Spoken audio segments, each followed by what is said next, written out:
Hey, it's Michelle. Are you ready for some more arena fun? This time we're going to be looking at the randomly generated dungeon feature. I think in order to fully enjoy a game like Arena, you kind of have to get into that childlike headspace where you can emotionally invest in like a sock with 2 buttons sewn on it. I have that kind of brain, so naturally I can't help but picture Mirielle running freely through a forest with snowflakes settling picturesquely on her red hair, etc., etc. Now the maps out here are a little more vague because they are infinite. That red dot you see is actually the entrance to a randomly generated dungeon, but today Mirielle is not in the mood to jump into a freezing lake and swim to it, so she's going to keep looking elsewhere. One of the things I love about the wilderness being randomly generated is that it makes it genuinely wild and surprising. While some of the wilderness that we see in more modern games is much more beautiful to look at, it was created by the hand of man. Every rock and tree and bush was planted deliberately, and this has more the sense that wild nature does, that you could kind of run into anything. Now, there are townsfolk that you can speak to out here, just like you do in the cities.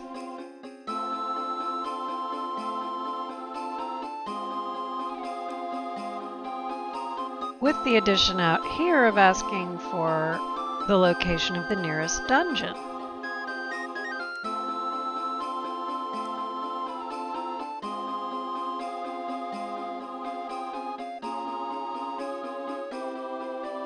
I'm fascinated by the systems for placing environment objects. They've programmed in rules about how trees work, how fences work, and gravestones and that sort of thing, but they weren't hand placed, so the effects can be kind of fascinating. And there are no walls out here. There's no one deciding what your player experience is going to be. They're not framing shots for you. Okay, here's a random dungeon. There's the red dot. And this one I don't have to swim across a lake for. Wait.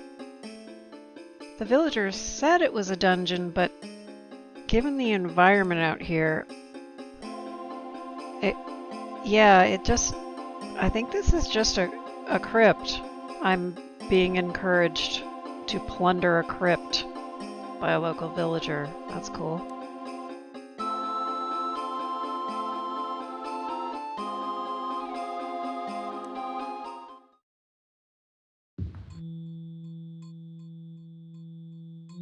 This is a small one, so it comes pre-mapped already.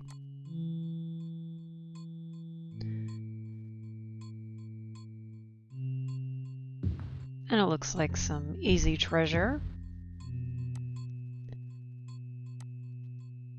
But yeah, this is just basically a straight up crypt.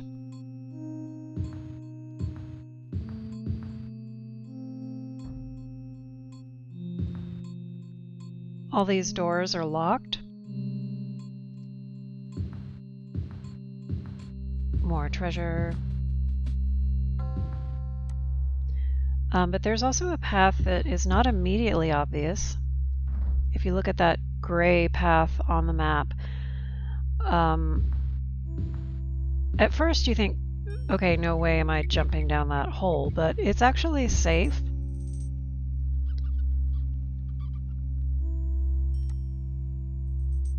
And you can climb back up pretty easily when you get to the end of it. You just keep moving forward and you automatically climb up the wall. And you get more loot. As it turns out, the only monsters in this one are apparently rats who are trapped behind the locked doors. So easy peasy.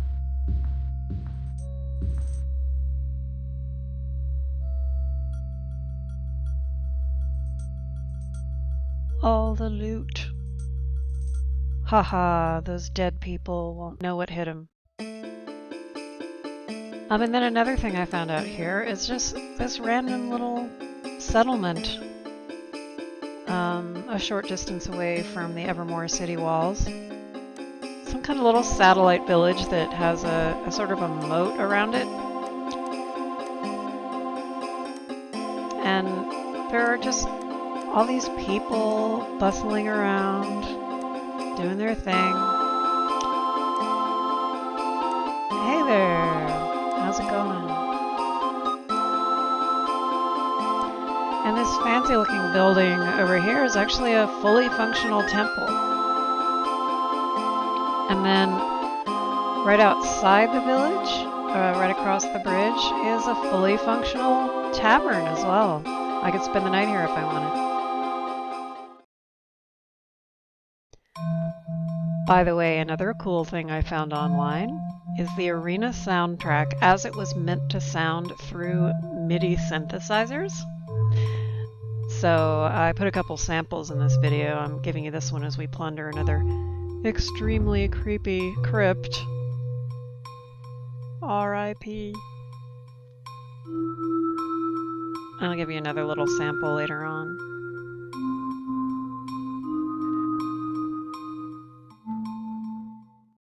Anyway, when you are finished exploring and looting, you can use the map by hitting Shift M and just head straight back to Evermore. No getting lost.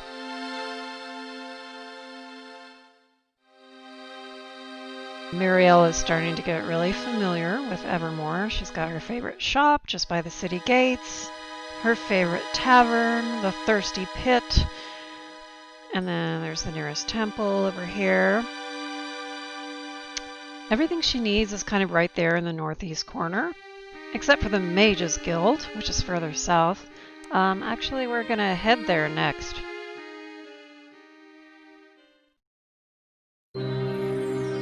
Enjoy the MIDI synthesized version of the Mages Guild music as we make ourselves some new spells. So things are going to be casting spells at me, and I'm going to want some way to handle that. Spell absorption means that I will turn those spells into magic points for my own use. And we design this on the same principle. We start with a very small chance, but we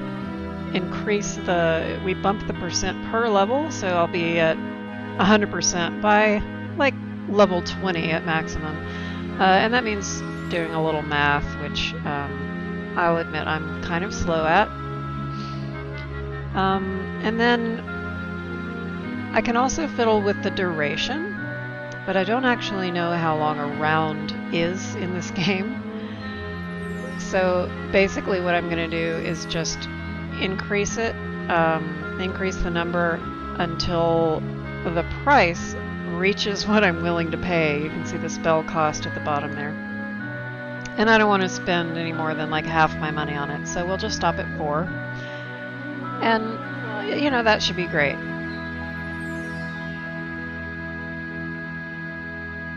Because that'll be, by the time I get to level 20, 64 rounds. That seems like a lot. And we'll just give it some kind of a memorable little name. Magic Sponge. We buy it, inscribe it in our spellbook. And then we're going to do the same thing, but for a slightly more powerful effect, which is spell reflection.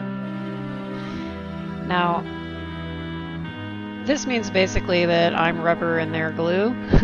So I'm going to use the same percentages as the Magic Sponge spell I just made, so that the two spells advance at about the same rate. But this one ends up a bit more expensive simply because Spell Reflect is a more powerful ability.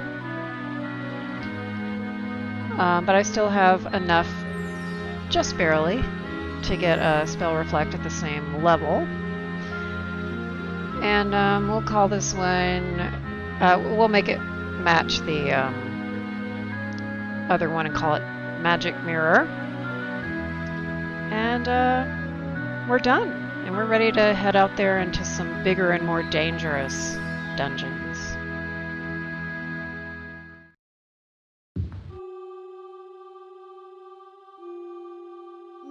Some of the dungeons that you'll find out in the wilderness are larger ones, and you know this because the map isn't revealed when you first open it, and you have to uncover it yourself by exploring. And that's generally a sign that there will be more enemies and more treasure, as opposed to like the common crypts and whatnot.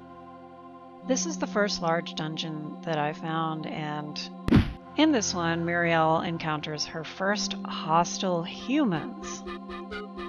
Now, I imagine it feels pretty strange at first to this former painter to be murdering people, but I think her self-defense instincts kind of kick in, and, you know, before too long, she's roasting this blonde guy as confidently as she would an orc or a goblin. Now, her shield spell is not powerful yet because it hasn't leveled up with her yet.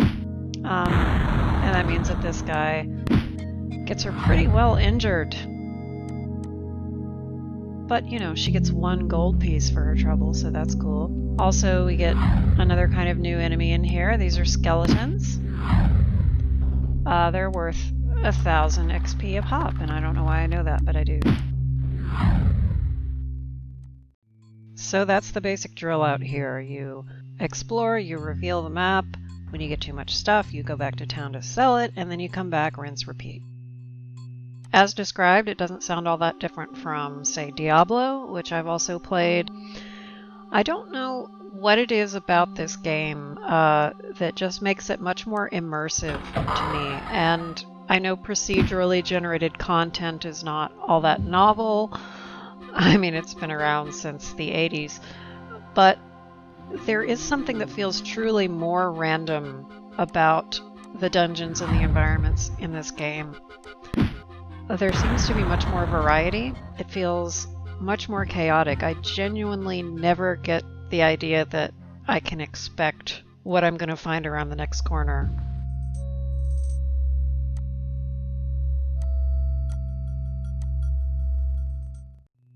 When you see a blue dot on the map, this is access to a second level of the dungeon. These enemies are generally harder, and since there's plenty to do on the first level here, I won't be going down there. If this were a quest dungeon rather than a random one, that second level would be where you'd find your objective, most likely.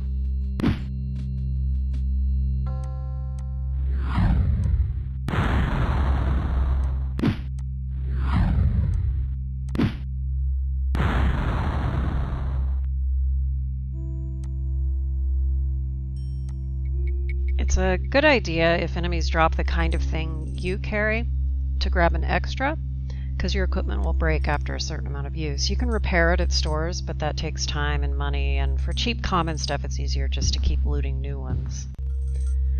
Now, somewhere in that past couple hours of gameplay I've edited out, I dinged 5 and 6. So now I'm dinging 7, actually. At this point, I can max out my intelligence, so I have to decide what I'm going to work on next. Luck is useful for everybody, and the reason why is that it determines what kind of loot shows up, and I think it also affects various other things about the random number generator. So that's a good thing to pile some points into early on, once you've maxed out your main stat.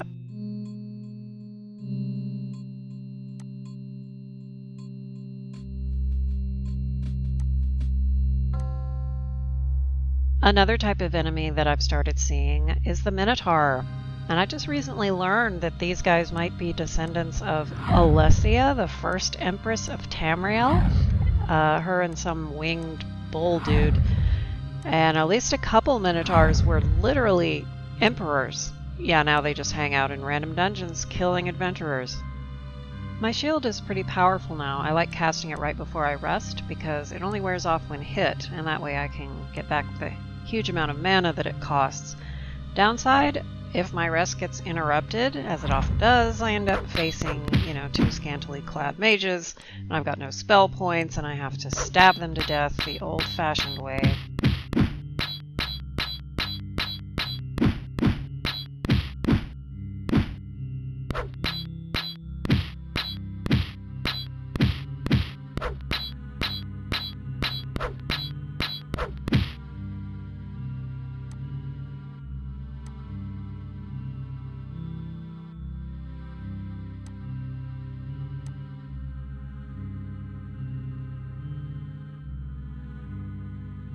If you find yourself satisfied with the amount of the random dungeon that you've uncovered,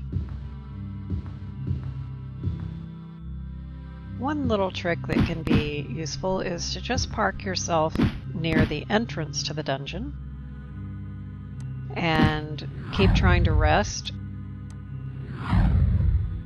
and you'll either get all your points back and then you can venture forth just a little bit, or your rest will get interrupted and you'll have people to fight.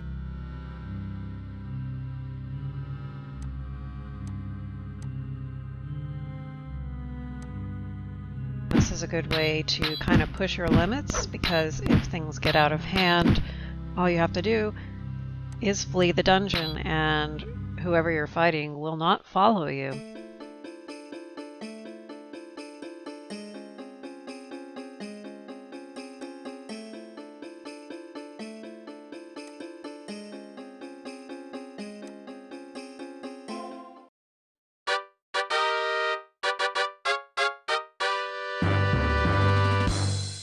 Now, as I mentioned, Evermore is really starting to feel like home to Mirielle. She's got a favorite store where she does all of her repairs and where she sells all her stuff. And it's just right near the city gates. Right now she's carrying a lot of stuff she doesn't need, so she's going to head to the store. But another thing you can do is you can just drop stuff if you don't need it. In town it'll just disappear forever, but if you do it in a dungeon it will appear as a loot pile on the floor, so you can always come back and get it later if you want. Selling equipment is a little boring, so we're just going to cut to later that night. It's been about a month now since Mirielle escaped the Imperial dungeons. She is probably assumed dead by her family, which is pretty tragic for Mirielle to think about, especially when she considers how her younger sister, Selene, might have taken the news. They were very close, if a bit competitive, because Selene was the smart one and always a bit more serious, and was considered to have more substance, and Mirielle was always considered kind of flighty. But now Mirielle has this huge task that she has to undertake, and while she doesn't feel like she's quite ready for it, she is doing her best to make herself ready. And that's why she's wandering around outside the city gates at 2 a.m. and exhausts herself to the point that she actually just falls in the lake.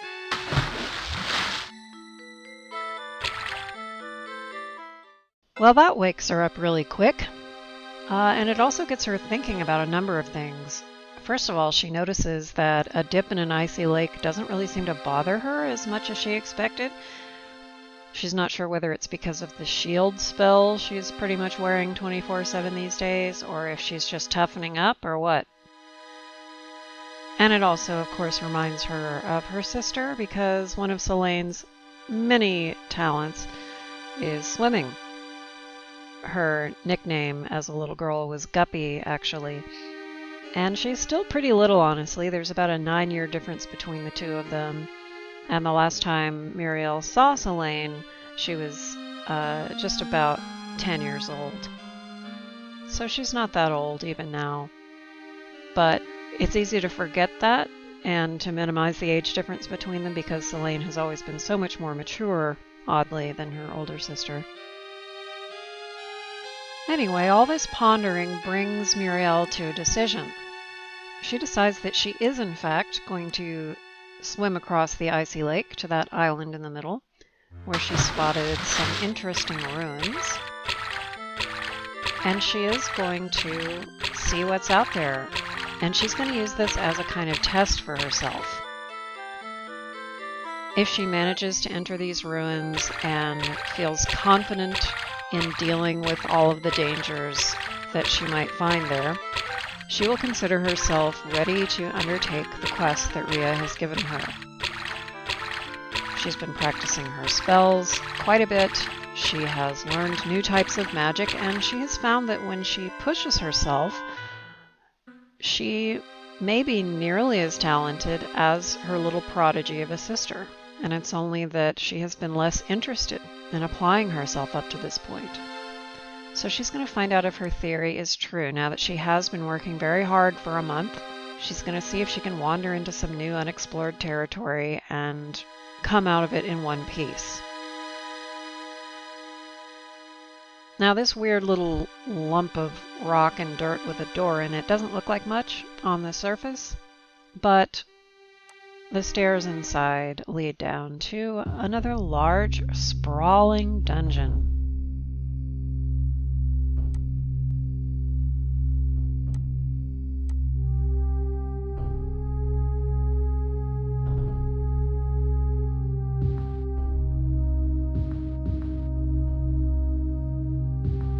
Please allow me to introduce you to yet another new type of monster, the giant spider.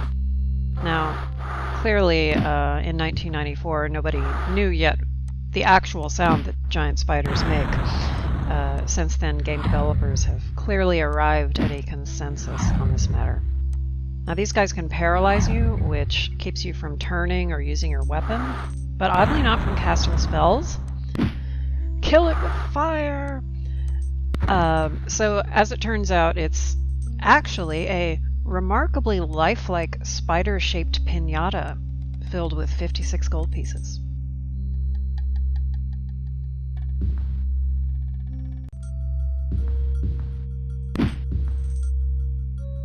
Alright, where are you? Peekaboo! I see you. Aren't you cute? Shy little rogue. Time to kill you with fire, too.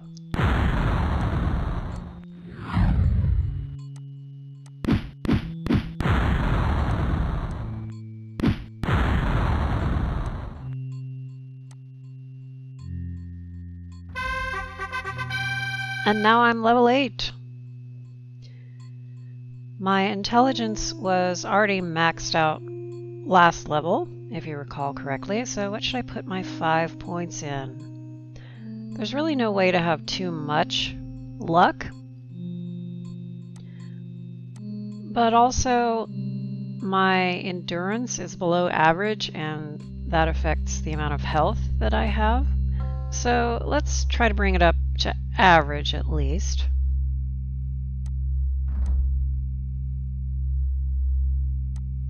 It affects your fatigue right away and then your health as you level up.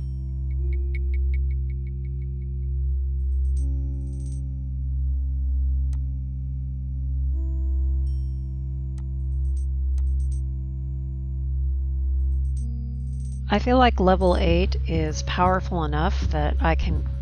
What the what? Disease ambush.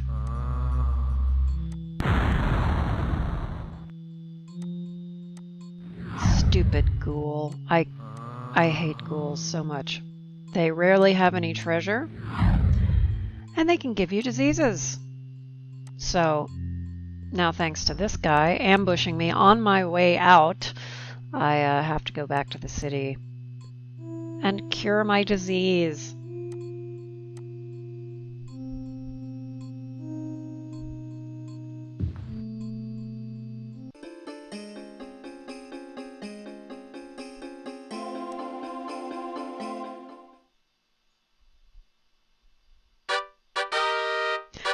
Congrats! You have yellow fever!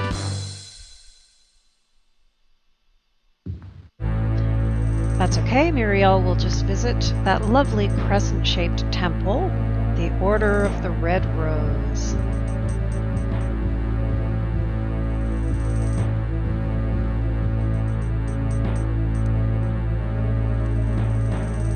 Wow. 258 gold to cure my yellow fever. You can kind of tell Americans were at this game. So Mirielle is feeling healthy and strong, and thanks to her recent dungeon adventure, her confidence is through the roof, so she is ready to take on this quest that Ria Silmane gave her. That, of course, starts with asking around Evermore to find out if anyone knows where a Fang Lair is. she's on a first-name basis with some of the people in her most commonly traveled areas. She hasn't told anyone her family name because she would rather everyone continue to think that she's dead. Now remember that thanks to the chaos of the interregnum, the location of Fanglair was lost centuries ago. In fact, some people might actually think Mirielle is a little crazy for asking about it, which is probably why Jagar Tharn chose to hide a piece of the staff there. No, I'm not asking at a temple. They'll charge me 500 gold. Oh look, a gray-haired white guy. I'm sure he'll be happy to explain everything to Mirielle. Well, actually...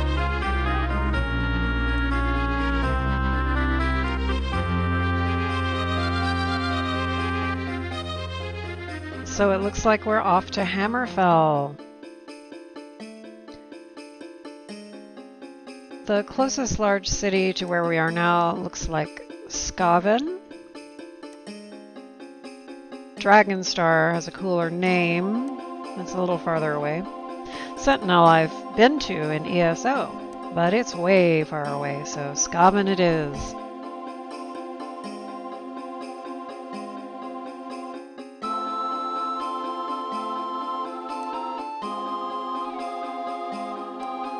And so Mirielle begins the first real chapter of her little journey. Are you excited? Mirielle's excited.